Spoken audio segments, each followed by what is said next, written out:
بسم اللہ الرحمن الرحیم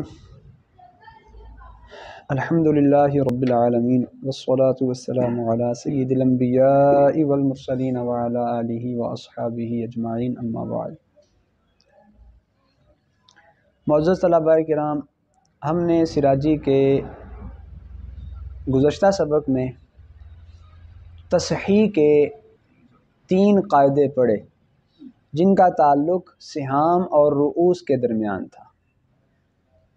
اس سبق میں ہم وہ قاعدے پڑھیں گے جن کا تعلق رؤوس اور رؤوس کے درمیان ہے۔ ٹوٹل 7 قاعدے ہیں، 3 پڑھ لیے، بقیہ 4 ہیں۔ وقت کی مناسبت سے انشاءاللہ اس سبق میں کوشش کرتے ہیں مکمل ہو جائے، نہیں تو کم از کم 2 قاعدے ہم پڑھتے ہیں۔ مصنف نے ارشاد فرمایا وَأَمَّا الْأَرْبَعَةُ فَأَحَدُهَا أَن يَكُونَ الْكَسْرُ عَلَى طَائِفَتَيْنِ أَوْ أَكْثَرَ وَلَكِنْ بَيْنَ أَعْدَادِ رُؤُوسِهِمْ مُمَاثَلَةٌ فَالْحُكْمُ فِيهَا أَن يُضْرَبَ أَحَدُ الْأَعْدَادِ فِي أَصْلِ الْمَسْأَلَةِ مِثْلُ 6 بنات و3 جدات و3 أعمام۔ اس کی ایک ہی مثال ہے۔ قاعدہ یہ ہے، سمجھ لیں پہلے، رہے 4 بقیہ قاعدے جو رؤوس اور رؤوس کے درمیان ہیں، تو ان میں سے پہلا قاعدہ یہ ہے کہ کسر 2 یا 2 سے زیادہ فریقوں پر واقع ہو، 2 فریقوں پر یا 2 سے۔ اب وہاں ہم نے نسبت کہاں دیکھنی ہے؟ رؤوس اور رؤوس کے درمیان دیکھنی ہے۔ تو وہاں دیکھا رؤوس کی تعداد کے درمیان نسبت تماثل کی پائی جا رہی ہے۔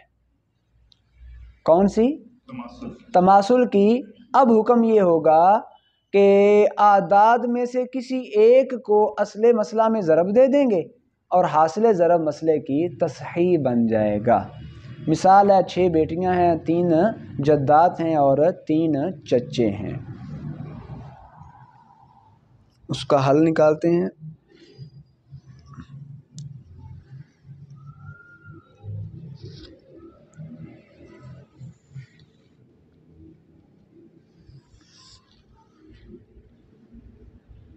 چھ بیٹیاں،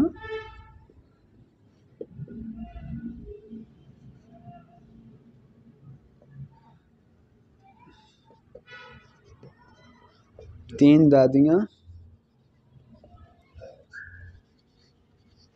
3 چچے۔ بیدار ہیں؟ زندہ باد۔ بیٹیاں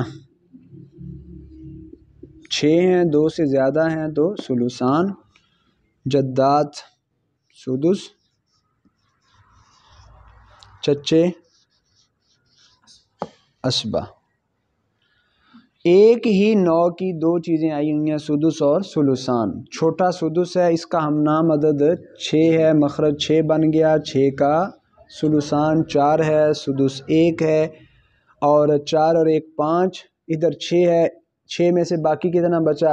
1، تو وہ مل جائے گا اسبا کو۔ اب سارے فریقوں کے حصوں کو بھی دیکھ لیں، تعداد کو بھی۔ بیٹیاں 6 حصے پورے تقسیم نہیں ہو رہے، دادیاں 3 حصہ 1 پورا تقسیم نہیں ہو رہا، چچے 3 حصہ 1 پورا تقسیم۔ اچھا، اس میں ایک بات ذہن نشین اور رکھنی ہے۔ اوپر ہم نے جو 3 قاعدے پڑھے تھے نا، کہ پہلے ہم نے رؤوس اور حصوں کے درمیان نسبت کو بھی دیکھ لینا ہے، اسے دیکھنے کے بعد پھر یہ جو ابھی قاعدہ پڑا ہے اس کی طرف پھر آئیں گے۔ تو بیٹیاں 6 حصے 4 تقسیم نہیں ہو رہا ہے، لیکن 4 اور 6 میں نسبت کون سی ہے؟ توافق کی۔ اور توافق کون سا ہے؟ بالنصف۔ 2 4 کو بھی ختم کرتا ہے، 6 کو بھی۔ تو 6 کا اب نصف لینا ہے، وہ 6 کا نصف کتنا آ جائے گا؟ 3۔ کتنا آ گیا؟ 3۔ اب اس قاعدے کو دیکھیں کہ رؤوس کے درمیان آپس میں کون سی نسبت ہے۔ اگر نسبت تماثل ہے تو کسی ایک عدد کو لے کے اصل مسئلہ میں ضرب دے دیں. رؤوس یہی ہیں. ادھر کتنی تعداد ہو گئی؟ ادھر تو 3 3 3 نسبت تماثل کی پائی گئی. اب ضابطہ کیا ہے کہ 3 کو اصل مسئلہ سے 6 ضرب 6 ترایا 18. اب ہر فریق کے حصے کو 3 کے ساتھ ضرب دیتے جائیں. 4 تیے 3 اکم 3 اکم 3 3 6 اور 12 18 پورے ہو گئے. اب بیٹیاں 6 حصے 12 2 2 آ گئے. دادیاں 3 حصے 3 چچے 3 حصے 3 برابر برابر. کسر ختم ہو گئی. قاعدہ مکمل ہو گیا. بات کلیئر ہو گئی؟ ویری گڈ،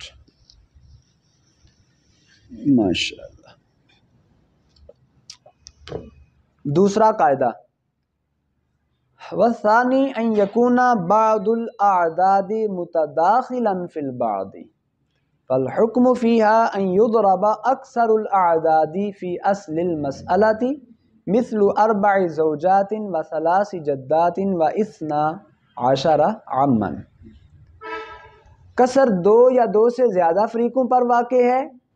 دوسرا ضابطہ یہ ہوگا کہ دیکھیں گے کہ ان رؤوس اور رؤوس کے درمیان نسبت کون سی ہے.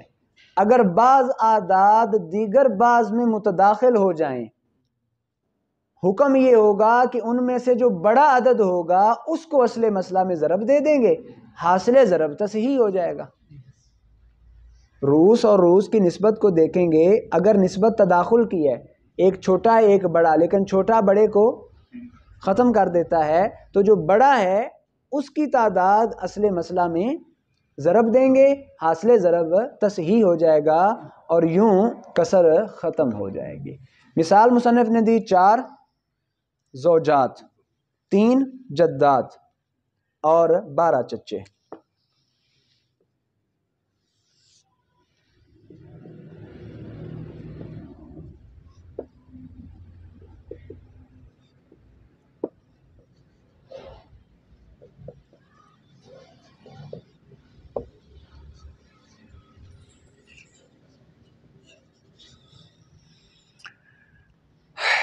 میت کی اولاد نہیں ہے، زوجہ کو کتنا ملے گا؟ ربع. جدات کو کتنا ملے گا؟ سدس.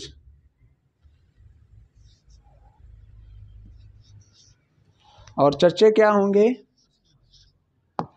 پہلی نوع کا ربع، دوسری کا سدس. ضابطہ نمبر 4، مسئلہ کتنے سے بنے گا؟ 12 سے. مخرج نکالنے کا ضابطہ چوتھا.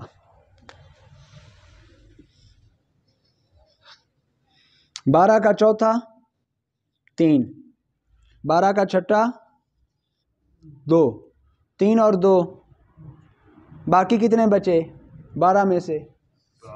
وہ مل جائیں گے اسبا کو. اب دیکھ لیں، 4 زوجات حصے 3، تعداد 4 حصے 3، کسر ہو رہی ہے. دادیاں 3 حصے 2، کسر ہو رہی ہے. چچے 12 حصے 7، کسر ہو رہی ہے. لیکن ان میں 3 اور 4 میں نسبت توافق کی نہیں ہے، 2 اور 3 میں نسبت توافق کی، 7 اور 12 میں نسبت توافق کی. اب کیا کریں گے؟ رؤوس کی تعداد کو دیکھیں گے. چونکہ کسر 1 سے زیادہ فریقوں پر واقع ہوئی، ان میں آپس اب نسبت دیکھ لیں گے. 3 اور 12 میں نسبت تداخل کی کہ 12 3 پر پورا پورا تقسیم ہو جاتا ہے. پھر 12 اور 4 میں بھی نسبت کہ 12 4 پر پورا پورا تقسیم ہو جاتا ہے. تو اکثر عدد کیا ہے؟ 12.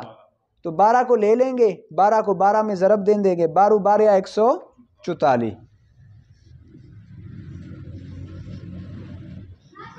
تو 144 کیا بن جائے گی؟ تصحیح. کیا بن جائے گی؟ اب ہر فریق کے حصے کو 12 کے ساتھ ضرب دیتے جائیں. 12 ترایاں 12 دونا 12 ستا، ان کو جمع کر لیں، 144 بن جائے گا. ٹھیک ہو گیا؟ لے جی. اب زوجات 4 ہیں، حصے 36، 9 چوکا 36، ہر ایک کو 9 9 پورا پورا مل جائے گا۔ یہ 3 ہے 24، 8 3 24، 8 8 پورا پورا حصہ مل جائے گا۔ اور یہ 12 ہے حصے 84، 12 7 84، ہر ایک کو 7 7 پورا پورا مل جائے گا۔ کسر ختم، مسئلہ حل ہو گیا۔ لیں جی الحمدللہ ہم نے 2 قاعدے پڑھ لیے، تو تیسرا اور چوتھا قاعدہ وہ بھی 10 منٹ، تو ہم اسی سبق میں اس کو بھی پڑھ لیتے ہیں، اللہ خیر فرمائے گا۔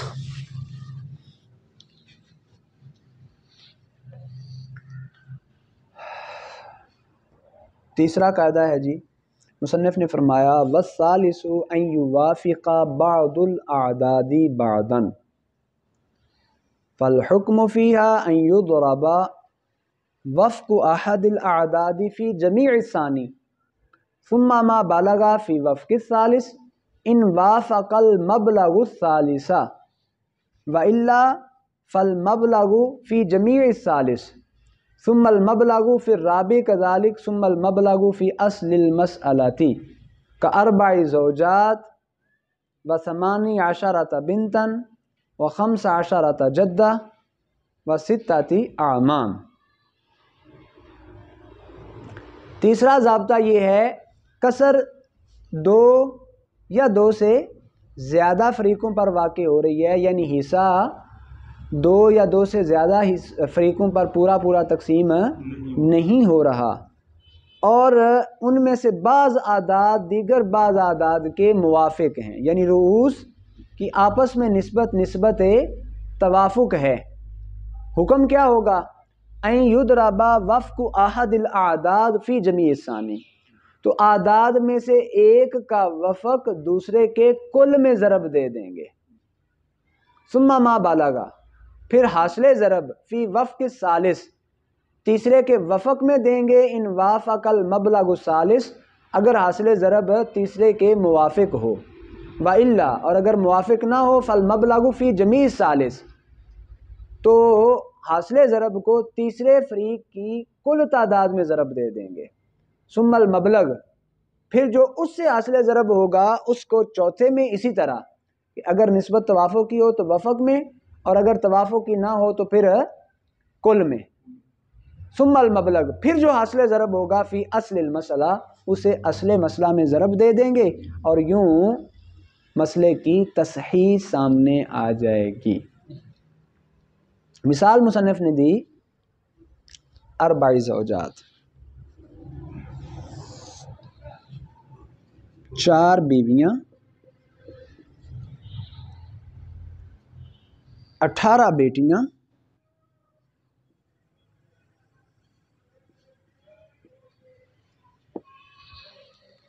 15 دادیاں،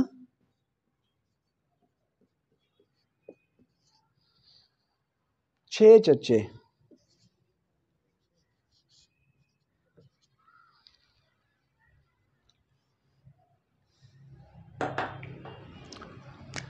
اچھا، میت کی اولاد موجود ہے تو بیویوں کو کتنا حصہ ملے گا؟ ثمن۔ بیٹیوں کو ثلثان، دادیوں کو چچے، پہلی نوع کا ثمن، دوسری نوع کا باز، مسئلہ 24 سے، مخرج کا 5واں قاعدہ۔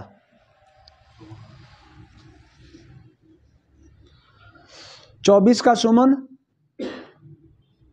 3، 8 3 24، ثلثان 16، سدس 4، 4 اور 16 20 اور 3 23، یہ کتنے ہیں؟ 24۔ ایک بچ گیا وہ اسبا کو، وہ اب ذرا دیکھیں، بیویاں 4 حصے کسر ہے، بیٹیاں 18 حصے 16، دادیاں 15 حصے 4، چچے 6 حصہ 1۔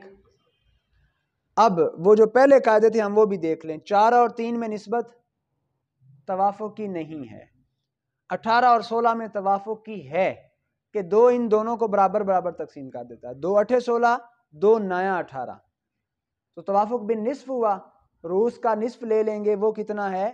9۔ کتنا ہے 9. 4 اور 15 دونوں کو کوئی تیسرا عدد بھی تقسیم نہیں کرتا تو یہ اسی طرح باقی رہے گا، نسبت تباین کی ہے. 1 اور 6 میں بھی تباین. اب ہمارے پاس رؤوس کی تعداد کیا آئی؟ 4 9 15 اور 6. تو سب سے پہلے ہم دیکھتے ہیں 6 اور 4 میں نسبت توافق کی ہے.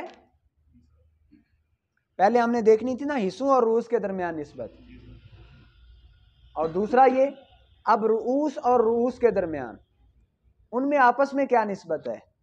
تو 4 اور 6 میں نسبت دیکھیں، توافق بالنصف کی ہے کہ 2 جو ہے 4 اور 6 کو پورا پورا تقسیم کر دیتا ہے.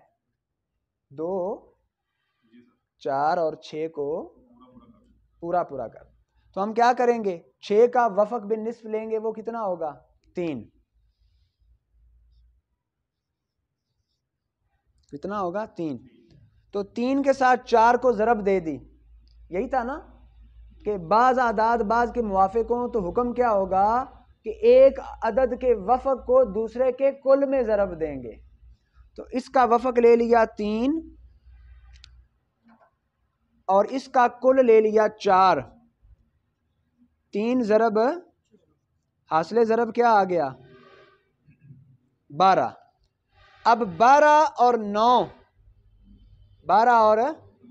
9 میں نسبت دیکھ لیں. یہاں بھی کون سی ہے؟ توافق کی، کہ 3 12 اور 9 کو ختم کر دیتا ہے. 3 تیے 9 3 چوکے 12. چاہے اس کا وفق لے لیں چاہے اس کا وفق لے لیں. ٹھیک، تو وفق کون سا لینا ہے؟ وفق بالثلث. 3 ختم کر رہا ہے نا، تو وفق بالثلث. 9 کا وفق بالثلث کیا آ گیا؟ 3. کیا آ گیا؟ اب 12 کو 3 کے ساتھ ضرب دے دیں. 12 تیے 36. اب ہمارے پاس جو عدد باقی بچا ہے وہ 15 ہے. 36 اور 15 ان میں نسبت دیکھیں، کون سا عدد دونوں کو ختم کرتا ہے؟ 3. 3 دونوں کو ختم کر دیتا ہے. 3 12 36 3 5 15. ٹھیک، تو کون سی نسبت ہوئی؟ وفق بالثلث کی. تو 15 کا ثلث لے لیں گے. 15 کا ثلث کتنا بنے گا؟ 5. کتنا بن جائے گا؟ 5. تو اس 5 کے ساتھ کیا کریں گے؟ 36 کو ضرب دے دیں گے. 36 کو 5 سے ضرب دیں ذرا. 5 ہی کے 30. 3 5 تیے 15 اور 3 18. تو 180 جو ہے ان رؤوس کا وفق ضرب کے ذریعے ہمارے سامنے آ گیا. کتنا آیا؟ اب اس 180 کو اصل مسئلہ کے ساتھ ضرب دے دیں. 24 کے ساتھ 180 کو ضرب دے دیں. جی ضرب دیں ذرا.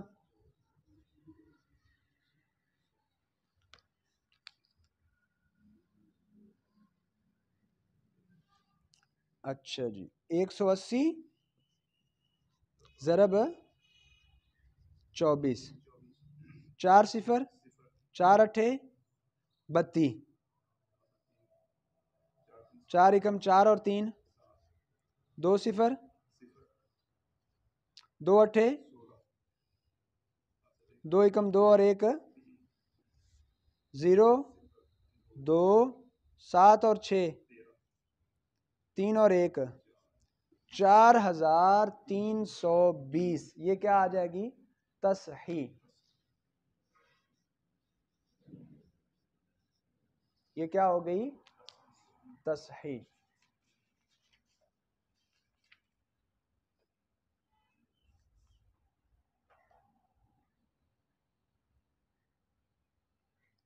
اچھا، اس میں ہم نے ایک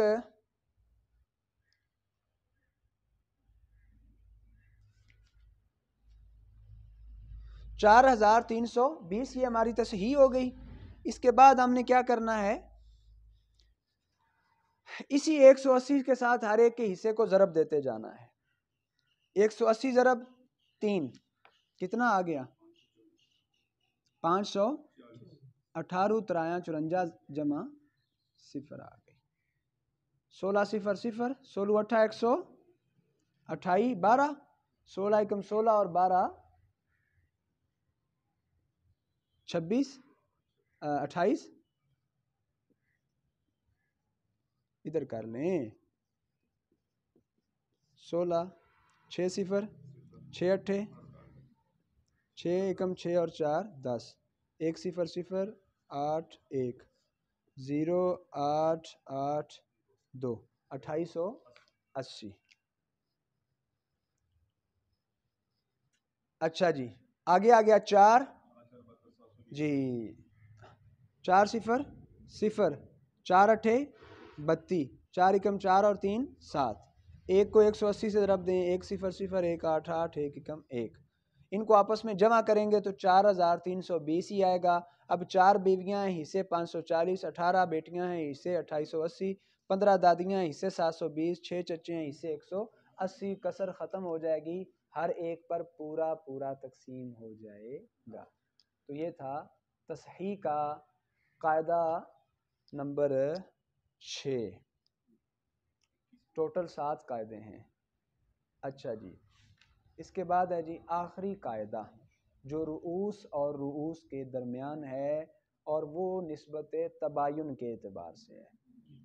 مصنف نے ارشاد فرمایا والرابع ان تکون الاعداد متباینۃ لا يوافق بعضها بعضا فالحكم فيها ان يضرب احد الاعداد في جميع الثاني ثم ما بلغ في جميع الثالث ثم ما بلغ في جميع الرابع ثم ما اجتمع في اصل المسألة كامرأتين وست جدات وعشر بنات وسبعة اعمام. اچھا جی چوتھا ضابطہ جو رؤوس اور رؤوس کے درمیان ضابطے ہیں 4 ان میں سے چوتھا اور کل کے اعتبار سے 7واں وہ یہ ہے کہ کسر 2 فریقوں یا 2 سے زیادہ فریقوں پر واقع ہے لیکن وہ جو رؤوس اور رؤوس ان کے درمیان آپس میں نسبت تباین کی ہے کہ بعض کے موافق نہیں بلکہ متباین ہے. اب حکم کیا ہوگا؟ ان میں سے ایک عدد کے کل کو دوسرے عدد کے کل میں ضرب دے دیں گے حاصل ضرب تیسرے کے کل میں پھر حاصل ضرب کو چوتھے کے کل میں جتنے فریقوں کرتے جائیں اور جو حاصل ضرب یہاں سے حاصل ہوگا اسے پھر اصل مسئلہ میں ضرب دے دیں گے حاصل ضرب تصحیح بن جائے گا. ٹھیک ہو گیا. اس کی مثال مصنف نے یہ ارشاد فرمائی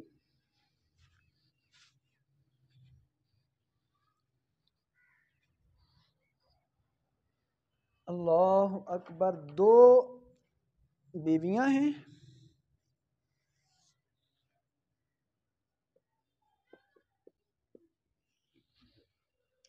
6 دادیاں ہیں یا جدات کا لفظ زیادہ مناسب رہے گا 10 بیٹیاں ہیں اور 7 چچے ہیں.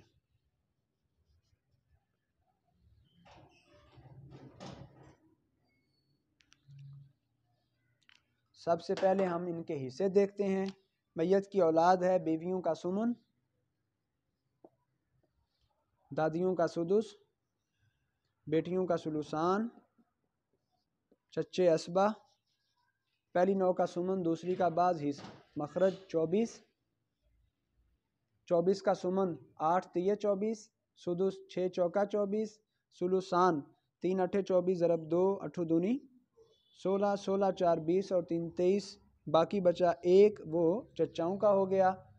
بیویاں 2 حصے 3 کسر دادیاں 6 حصے 4 کسر بیٹیاں 10 حصے 16 کسر چچے 7 حصہ 1 کسر. اب سب سے پہلے ہم دیکھیں گے سہام اور رؤوس والے قاعدے 3 اور 2 میں نسبت تباین کی کل لے لیا کیا لے لیا کل ہی لے لیا 6 اور 4 نسبت توافق کی 2 دونوں کو تقسیم کر دیتا ہے 2 دونی 4 2 تیے 6 اس کا وفق لے لیا 10 اور 16 میں نسبت توافق کی، دونوں کو تقسیم کر دیتا ہے، 2 8 16 2 5 10، اس کا کیا لے لیا؟ وفق بالنصف 5، 7 اور 1 میں تباین ہے، اس کا کل لے لیا۔ اب 2 3 5 7، 2 اور 3 میں نسبت تباین، 3 اور 5 میں نسبت تباین، 5 اور 7 میں نسبت تباین، ان کو ضرب کر کے دیکھتے جاتے ہیں۔ 2 تیے 6، 6 اور 5 میں پھر تباین ہے، 6 5 30، 30 اور 7 میں پھر تباین ہے، 30 7 210، تو 2 تیے کتنا آ گیا؟ 6، 6 5 30، 30 ضرب 7، 7 0 0 7 یہ 21، 210 آ گیا۔ 210 کو اصل مسئلہ میں ضرب دے دیں، حاصل ضرب کیا آ جائے گا؟ تصحیح۔ 210 ضرب 24، 4 0